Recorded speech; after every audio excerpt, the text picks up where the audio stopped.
Ada 10 momen Ramadan sampai akhir Ramadan kita akan berkumpul dan itu tidak dibolehkan berkumpul.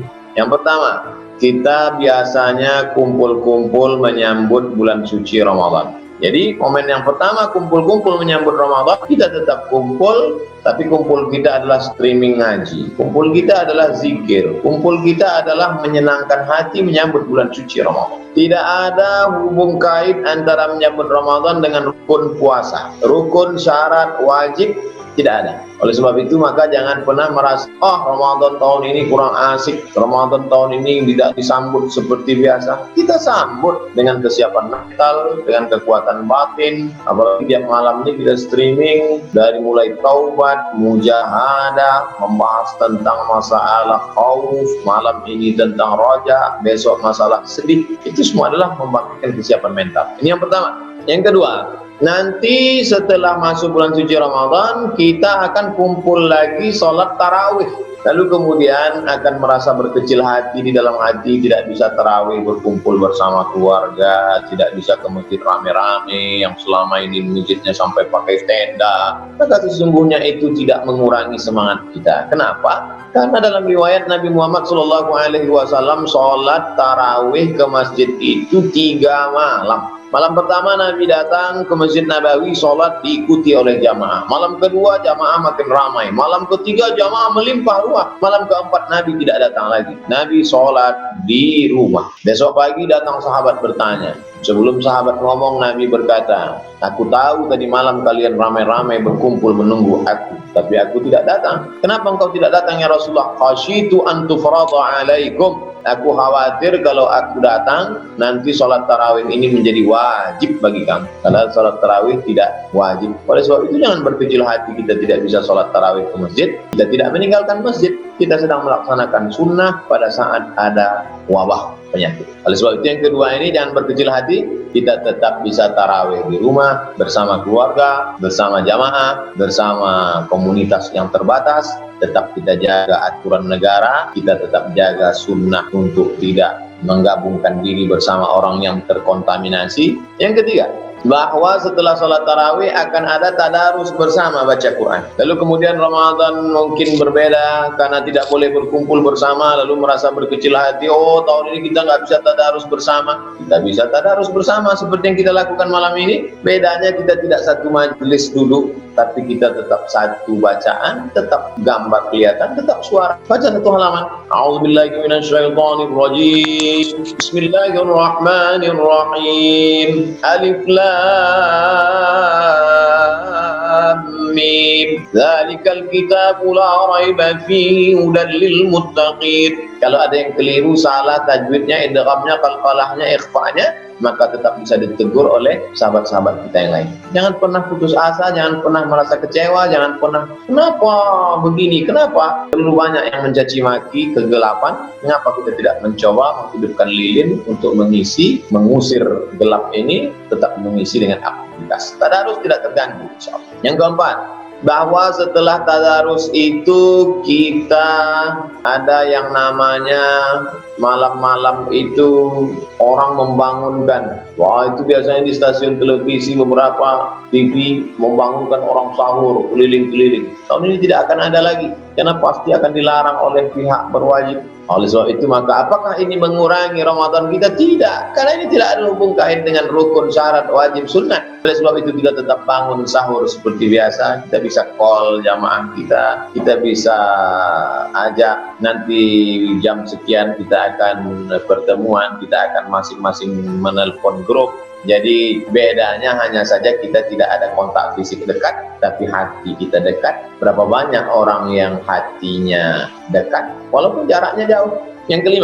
Yang kelima setelah orang bersahur biasanya sholat subuh ke masjid. Pulang dari masjid mulailah muncul asmara subuh. Bahkan beberapa MUI provinsi mengeluarkan fatwa haram asmara subuh, bonceng-boncengan. Justru tahun ini tidak akan ada asmara subuh karena orang tidak ke masjid, tapi kita tidak meninggalkan sholat subuh. Kita tetap sholat subuh berjamaah, kita tetap mencari ridha Allah Subhanahu wa taala. Oleh sebab itu maka poin yang kelima, bahwa sebetulnya ada hikmah-hikmah di balik ini semua. Tidak akan ada orang bonceng-boncengan pulang dari masjid pakai mukenanya diletakkan di tengkuk, laki-laki perempuan justru merusak Ramadan. Nah, ini artinya jangan pernah risau dengan kondisi seperti ini, karena di balik itu semua ada kebaikan-kebaikan. Asa antara kerahu syai'an, boleh jadi kamu benci sesuatu, wa huwa khairul lakum, itu baik bagi kamu. Asa antara kerahu syai'an, boleh jadi kamu tidak suka sesuatu, wa yaj'alallahu fihi khairan katsira, justru dijadikan Allah di balik itu ada kebaikan-kebaikan yang sangat banyak. Kita, kacamata kita terlalu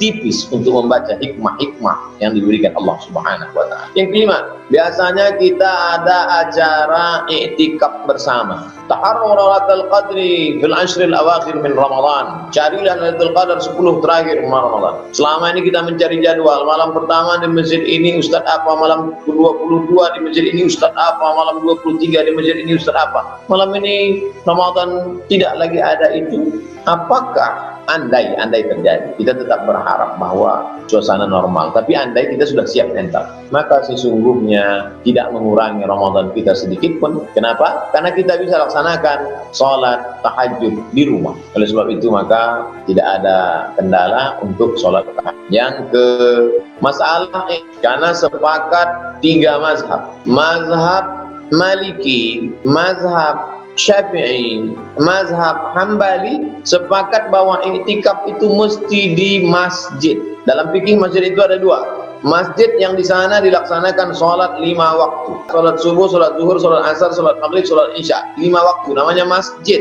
Tapi ada masjid yang dilaksanakan satu lagi sholat Jumat. Masjid ini disebut dengan masjid jami'. Syarat boleh i'tikaf di 2 tempat, masjid dan masjid jami'. Masjid ada sholat 5 waktu tapi tidak ada Jumat. Masjid jami' ada sholat 5 waktu plus Jumat. Di tempat kita sekarang yang masjid itu surau, langgar, musola, boleh i'tikaf. Masjid Agung, Masjid Islamic Center, masjid besar, masjid raya, boleh i'tikaf. Begitulah nampaknya kehebatan mazhab. Maliki tidak boleh i'tikaf di luar masjid, Hambali tidak boleh, Syafi'i. Tapi ada satu mazhab membolehkan i'tikaf di musallal bait. Musalla tempat bait di dalam rumah. Tentu tidak kita semua punya rumah besar yang ada ruang musallanya. Ada di dalam rumah, itu satu tempat khusus biasa tempat sholat. Maka menurut mazhab Hanafi boleh i'tikaf di situ dan mendapat pahala. Yang ke-8, bahwa biasanya bayar zakat fitrah. Kita ramai-ramai datang ke masjid. Saya bayarkan zakat fitrah saya tahun ini. Saya bayarkan zakat fitrah anak saya tahun ini. Saya bayarkan zakat fitrah pembantu saya tahun ini. Dilarang, kita tidak bisa beramai-ramai. Apakah pembayaran zakat fitrah itu mesti diserahkan sendiri? Bagaimana kalau tidak diserahkan? Menyerahkan zakat fitrah, menyebutkan niat akadnya, hukumnya sunnah, bukan syarat. Makanya ada orang membayar zakat melalui Basnas, melalui website, boleh, bisa. Oleh sebab itu jangan sampai merasa terganggu tentang teknis pembayaran zakat fitrah. Yang ke-9, tentang masalah takbir. Ramadan 29 atau 30, walitukabbirullaha ala ma hadakum, bertakbirlah kamu sesuai dengan petunjuk hidayah dari Rasulullah SAW. Allahu Akbar, Allahu Akbar, Allahu Akbar. Selama ini takbir itu ramai-ramai di jalan, lalu kemudian kita tetap berharap seperti itu. Andai terjadi tidak seperti itu, apakah berkurang kemuliaan malam Idul Fitri? Tidak, karena takbir tidak mesti di jalan, takbir tidak mesti ramai-ramai. Kita di rumah masing-masing, yang duduk di rumah takbir, ibu-ibu yang menyiapkan kue-kue untuk besok pagi sambil masak opor ayam, sambil masak ketupat, masih bisa bertakbir. Allahu Akbar, Allahu Akbar, walitukmilul iddata, sempurnakan bilangannya, walitukabbirullah, agungkan Allah ala ma hadakum wa la'allakum tashkurun. Dengan bertakbir itu kamu menjadi orang-orang yang bersyukur kepada Allah SWT. Yang terakhir, yang ke-10,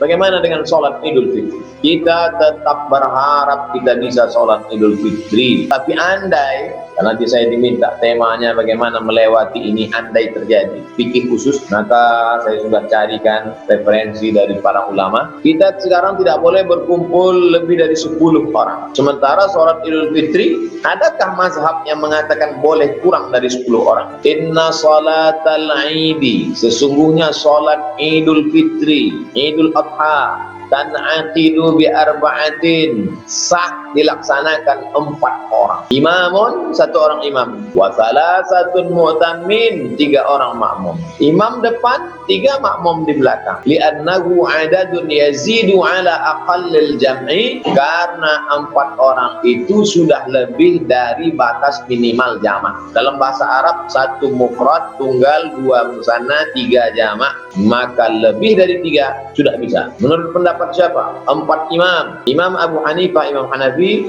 Imam Muhammad bin Hasan Asy-Syaibani, Imam Laits bin Sa'ad, dan Imam Zufar mengatakan boleh. Dalam keadaan ini maka kita bisa mengambil pendapat mazhab para ulama. Tapi bagaimana dengan mazhab Syafi'i, Ustaz? La tan'aqidu, tidak sah salat bi aqalli, kalau kurang min 40 rajulan, mesti 40 orang. Mazhab Syafi'i sama seperti salat Jumat, Idul Fitri, Idul Adha, 40 orang. Kurang dari 40 orang enggak bisa. Saya enggak mau pakai pendapat mazhab Hanafi yang kurang dari lebih dari 4 bisa. Bagaimana kalau saya ikut mazhab Syafi'i? Andai engkau pakai mazhab Syafi'i pun engkau tetap bisa salat sendirian. Mana ada salat Idul Fitri, Idul Adha sendirian? Nih, dengar baik-baik. Imam Al-Muzani meriwayatkan dari Imam Syafi'i dalam kitab Mukhtasar Al-Um. Imam Syafi'i punya kitab namanya Al-Um. Al-Um artinya induk segala kitab. Wa yusallil aidaini al-munfaridu, boleh salat Idul Fitri, Idul Adha sendirian di baitihi, di rumah. Wal musafir, orang yang musafir di jalan sendirian salat Id. Wal abdu, seorang budak hamba sahaya. Wal mar'atu, seorang perempuan, anaknya pergi, suaminya pergi, dia sendirian salat di rumah tanpa khutbah. Apakah berjamaah itu rukun syarat? Imam Ar-Ramli dalam kitab Nihayatul Muhtaj, wal muradu annahu yustahabbul jama'atu fiha, berjamaah beramai-ramai itu dianjurkan. Wa innaha la tajibu ittifaqan, tidak wajib. Jadi kalau mau pilih pendapat Imam Hanafi, 4 orang cukup. Komunitas kami Pak Ustaz ada 20, belum tentu dapat izin. Kami ada di rumah 4 orang, 5 orang. Silakan, 1 khotib. Saya nggak pandai khutbah Pak Ustaz. Khutbah itu rukunnya cuman 5. Alhamdulillahirabbil alamin. Salawat, Allahumma shalli ala sayyidina Muhammad wa ala sayyidina Muhammad. 3 Al-Qur'an, alladzina amanu taqullah. Enggak hafal, qul huwallahu ahad, Allahus samad. Habis itu doa wasiat takwa, usikum wa nafsi bittaqwallah, takwalah kepada Allah. Yang kelima doa, Allahumma fil muslimin wal muslimat. 2 khutbah menurut mazhab Syafi'i. Itulah 10 kondisi yang saya amati akan kita lalui dan kita insyaallah akan bisa melewatinya. Terima kasih.